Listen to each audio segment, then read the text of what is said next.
it's kind of showing that she's used to him not finishing and not. So Timothée, Yeah. we're going to spend the next 30 minutes together, and the first 15 minutes will have you present your commentary on Much Ado About Nothing, and then we'll ask you a few more questions about it. Your commentary should only be about 7 to 8 minutes. If it's running a little bit long, we might ask you to have to conclude. And then we're going to move over to the romantic topic. And I believe you have your poem there. Could you just verify that's your poem? Yeah. Okay, perfect. And you also have a list of the Blake poems. Exactly. Okay, that you can consult. All right. So, would you like to read, why don't you just read Beatrice's first lines in the passage, and then you can go straight into your commentary. Is it possible disdain should die, while she have such meat food to feed it, as Signor Benedict? Courtesy itself must combat to disdain, if you come in her presence. Okay, so this scene is at the beginning of Act 1, so when the soldiers are coming back from a war in which none soldier of name perished. However, we see the emergence of a merry war between Beatrice, Leonato's niece, and Benedict. So Leonato's referred to it as a merry war, as they never meet, but there's a scrimmage of wit between them. So now they're face to face after a long time, so it's the first interaction between the two characters. And Beatrice actually starts the conflict by saying, I wonder that you will still be talking, Signor Benedict. Nobody marks you. So first we have the idea of the conflict, which is kind of like fencing. So the first attacks are on their behaviors, much more than on their characters. So on their behaviors. So Beatrice said, is it possible disdain should die while she has such meat food to feed it, as Signor Benedict? So there's a sense of violence. A violence also expressed through the rapidity of the dialogue and the stress sounds in the dialogue. There's also irony and a sense of dark humor. There's also the fact that Benedict calls Beatrice Lady Disdain, so she is attributing negative values to us, which is anthropomorphism, so like attributing values to a human figure. Then there's a shift, so they go to criticize love and marriage. So it's a more personal and deeper sensitive approach to each other. So in part of this movement there is the infiltration into their private life, which causes a gradation of tension. So Beatrice calls Benedict a pernicious suitor, which is an attack upon his very behavior with women. Then there's the animalization, which is the degradation of human attributes. So you have a game of humiliation through the use of the word, for example, parrot, horse, beast, or bird. So there's a degradation of the tension and of their characters and so of the seriousness of the situation. Then there's also physical illusions, which is the ultimate decadence of the argument, which, for example, Benedict calling Beatrice a predestinate scratch face. So it's like an attack upon her beauty attributes and her female attributes.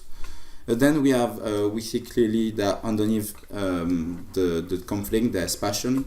So through, for example, the show of a complex complicity. For example, the nickname shows a connection and a familiarity between the characters. So we kind of assume they know each other they have known each other for a long time. So that we see fragments of a relationship. So we have, for example, the complicity, as each other feels the other's sentences and quickly try to reshape the other's wit to counterattack. So there's, in a sense, a deep connection. So we see that at the beginning of the scene, when he said, for example, my dear Lady Disdain, and she answers by saying, is it possible Disdain should die? Like reshaping his argument.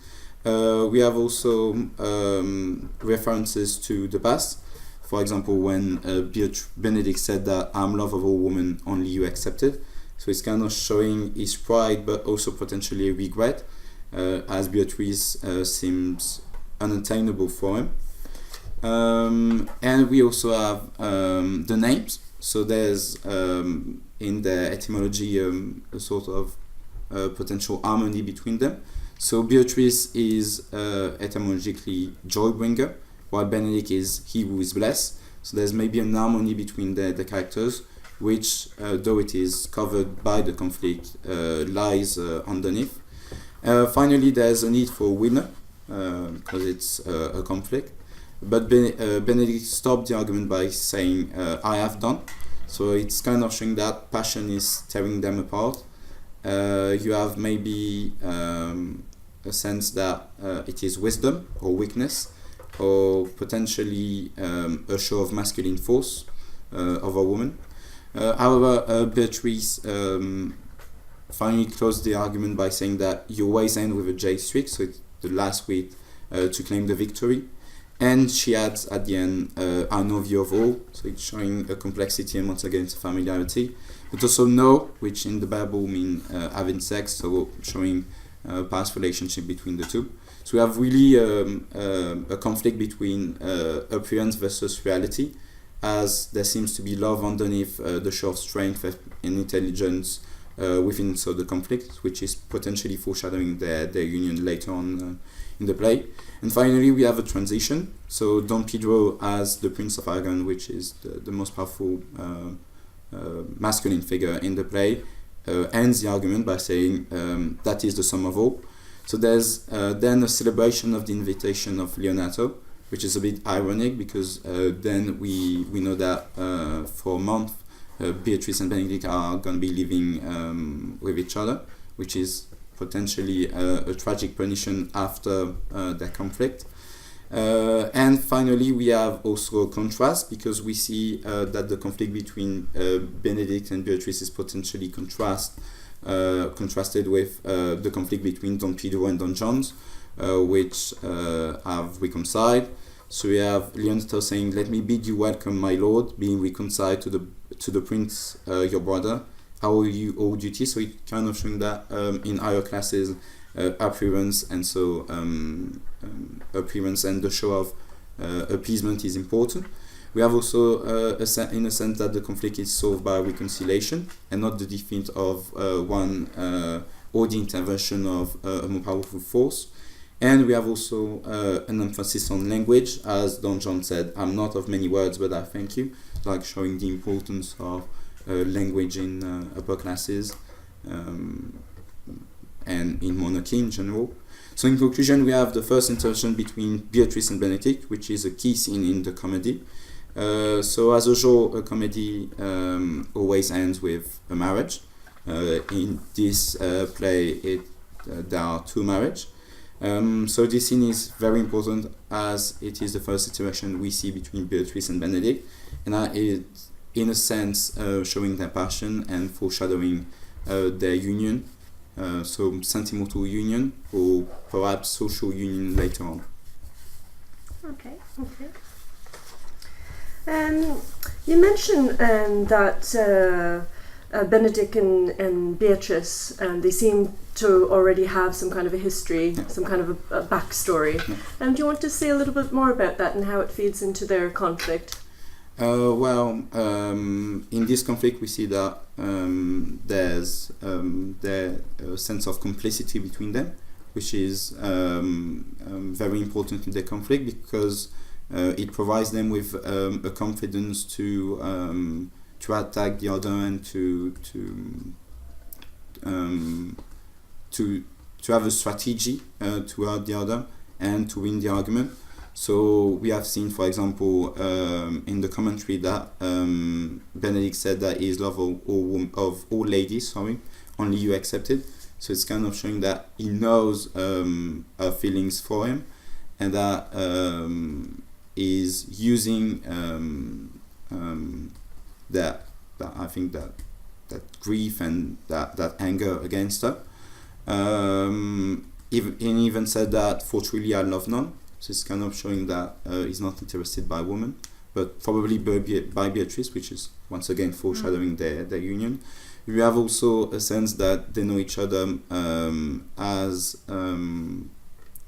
they at the end of the scene when we have you always end with a J string, so the word always is important, as it shows that there's been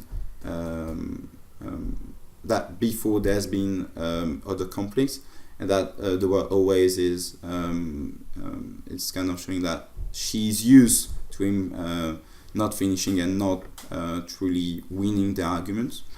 And finally Beatrice saying I know you're all, which is I think the ultimate climax, showing that. And you mentioned as well that the ending of the argument sort of by Benedict with I have done, with Don Pedro, that is the sum of all, shows this, you refer to it as the masculine force.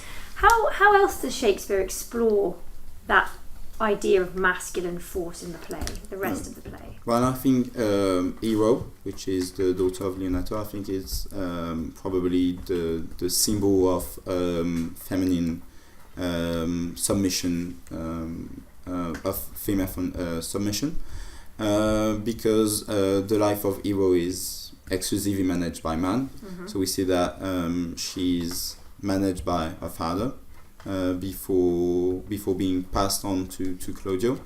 That she's guided by men.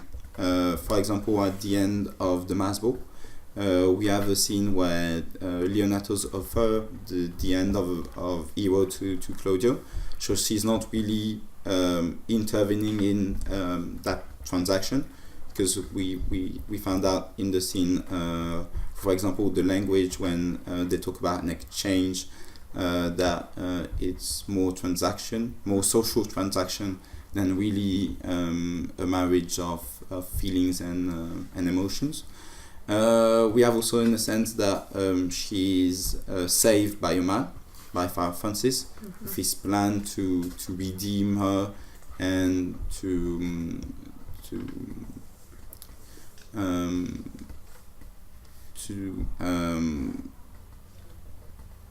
change the mind of Don Pedro and Claudio, in order that there's a second marriage, this one successful.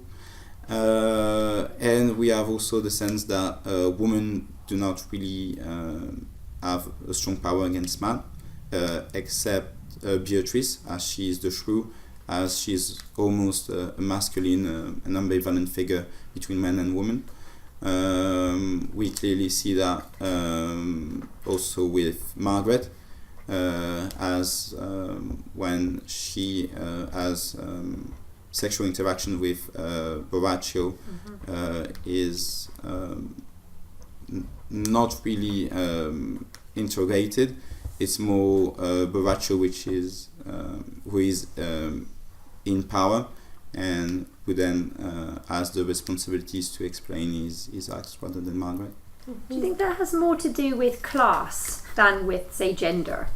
The example there of Margaret being able to be perhaps looser morally than Hero.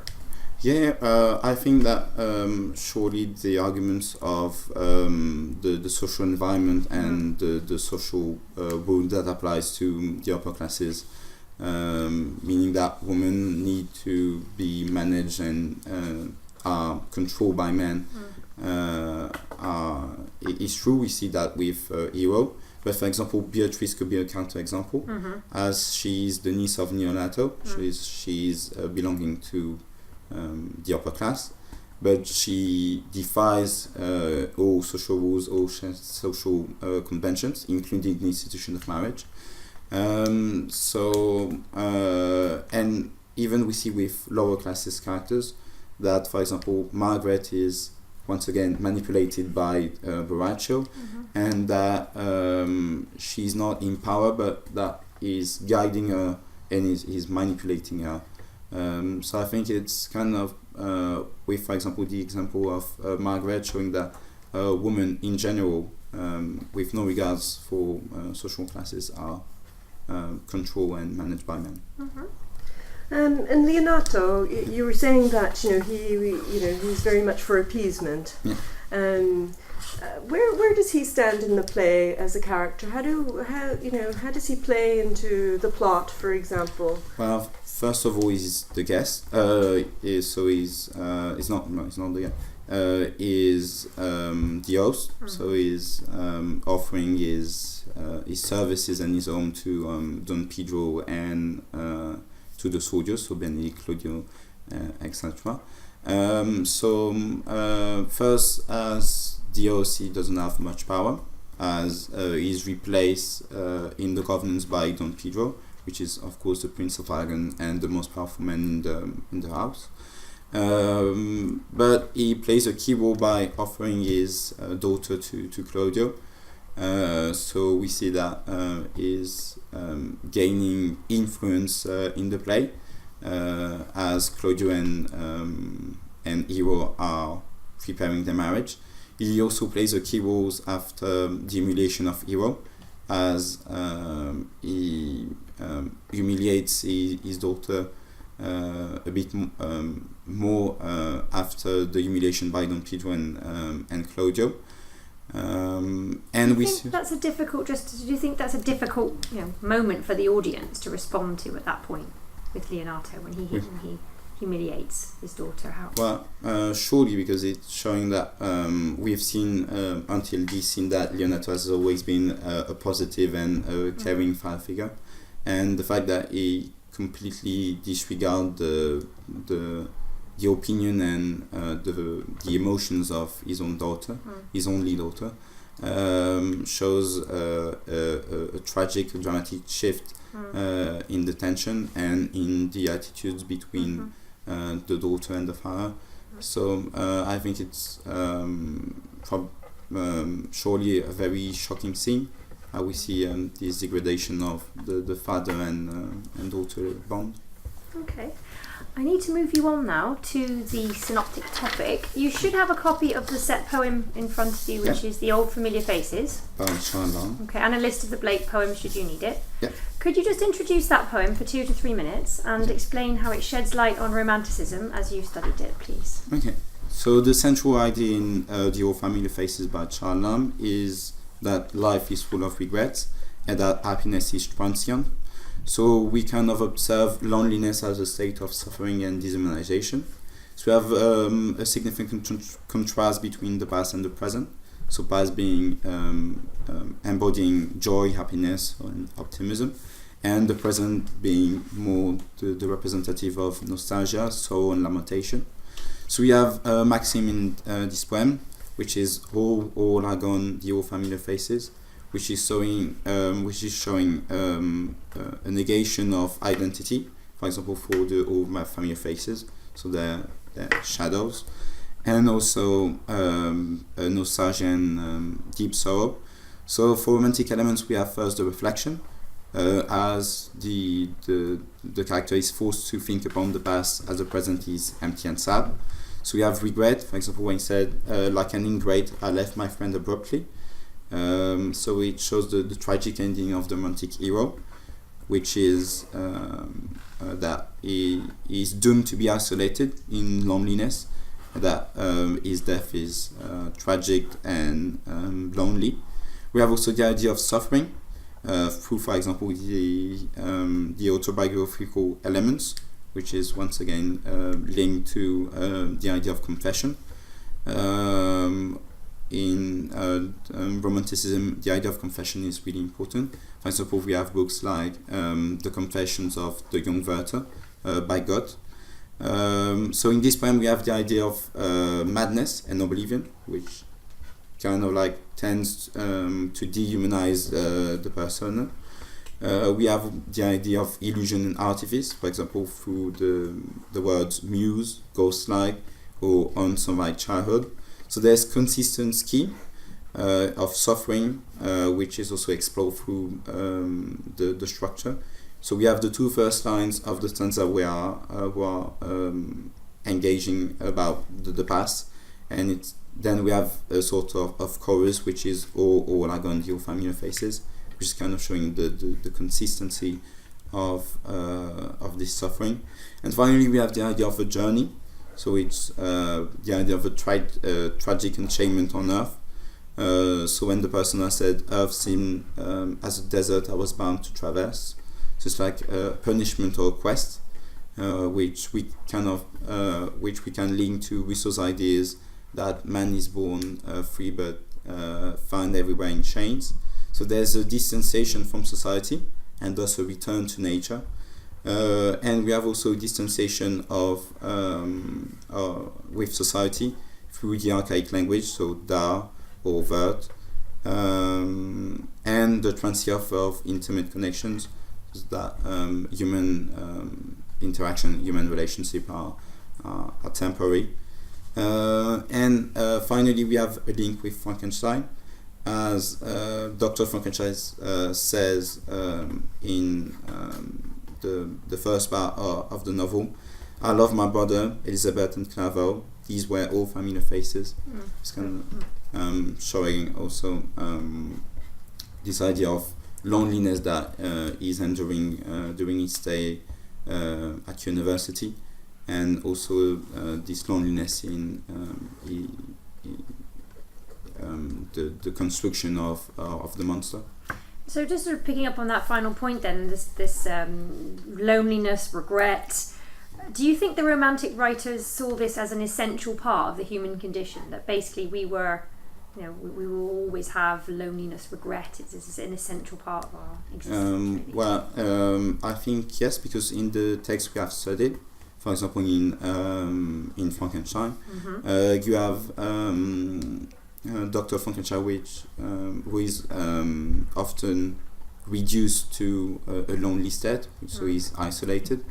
For example, when he's at university, when he's trying to give life to an animated object, is plunged into this loneliness. There's also this loneliness after he has created the monster, as he's full of regrets and full of sorrow. For example, when he goes back to Geneva, he takes a bath to go on the lake, and he says, I was tempted to plunge into the silent lake, that the waves might close over me and my calamities forever. So it's kind of showing that this loneliness is part of his identity, part of his condition as a romantic hero. In the Blake poetry, we have also this sense of loneliness. For example, with the chimney sweeper.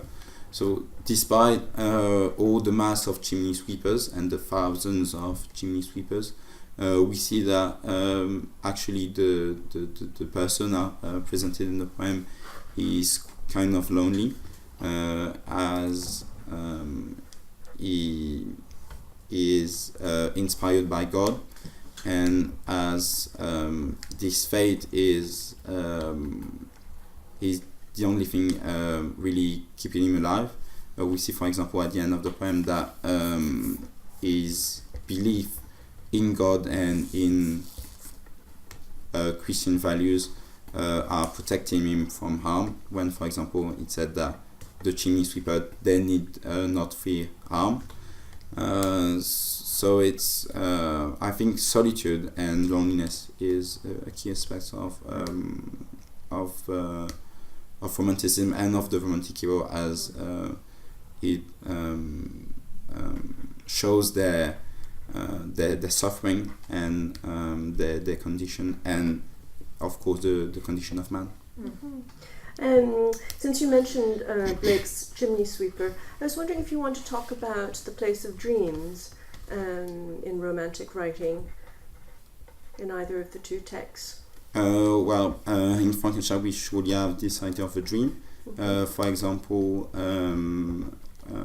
when Frankenstein creates the monster, he first talks about a dream of this animated body coming to life. Then this dream kind of vanishes. For example, when he said that once I had finished, the beauty of the dream vanished. and Disgust and Horror Fill My Heart. So it's kind of showing that there's really a difference between the dream and the reality. So we have this conflict between imagination and reason. We see that also in the Blake poetry. For example, in the introduction to Songs of Experience, we have a call for the return of imagination, as reason seem to have gained a dominance in the world. So we have, for example, the call when he said, "And fallen, light renew, O earth, return." So it's the return of the word of imagination and the word of senses, as in imagination and in dreams, senses are important. So we see that senses are important because, for example, in the ontology of poem, in the poem Kubla Khan, we see with the emergence of the pleasure dome, we see we feel the importance of senses. For example, through the smell of the incense, through the touch of nature, and through, of course, vision of the sunny pleasure dome. So imagination is important in romantic writing, but also in romantic art. We see, for example, in paintings like A Wanderer Above the Sea of Fog, where we see a lonely wanderer above the sea of fog. It's showing that the dream is personal, but also that it's important in the vision that romantics have of the world surrounding them. You mentioned that the structure of the All Familiar Faces, this movement between the past and the present, sort of highlighted that nostalgia, and it was the structural aspect which reinforced that. Is that something that the other romantic texts you studied, you noticed that the structure helps to communicate the romantic ideas? For example, in The Lamb, we have the rhyme scheme is very important in The Lamb, as you have an A, B, B, C, D, A rhyme scheme. So the A rhyme scheme at the beginning and at the end kind of show that the lamb is surrounded and protected by a force. So it's showing. So the rhyme scheme shows that protection. And if we compare it with, for example, a poem like The Tiger, which is in Songs of Experience, and which is the antithesis of the lamb, as the tiger is a predator and the lamb is a symbol of Christianity and of innocence. We see that, for example, in The Tiger, the rhyme scheme in A, B, B, which is showing that lack of protection, and which allows a more powerful contrast with the lamb, as the lamb seems protected in his innocence, probably by parents or paternal figures, as the tiger, which is an experienced force, is not protected anymore. And Frankenstein? In Frankenstein we have so the box narrative, the Russian doll narrative, which is very important to have the perception of different personas. So we have first Walton through the letters, then we have the perspective of Dr. Frankenstein, then the story of the monster, and then we come back to Frankenstein and Walton. I think that the box narrative or the Russian doll narrative allows Mary Shelley to explore the perception of different personas, which tends to reinforce the idea of objectivity, as we have multiple perspectives, and also the fact that we begin the story with Walton and end with Walton is kind of showing the lesson he has learned from Dr. Frankenstein's story, and damnation.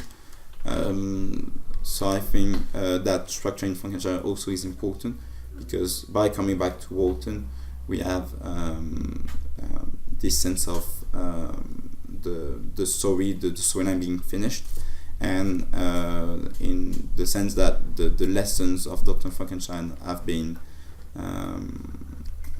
understood and have been passed on to humanity.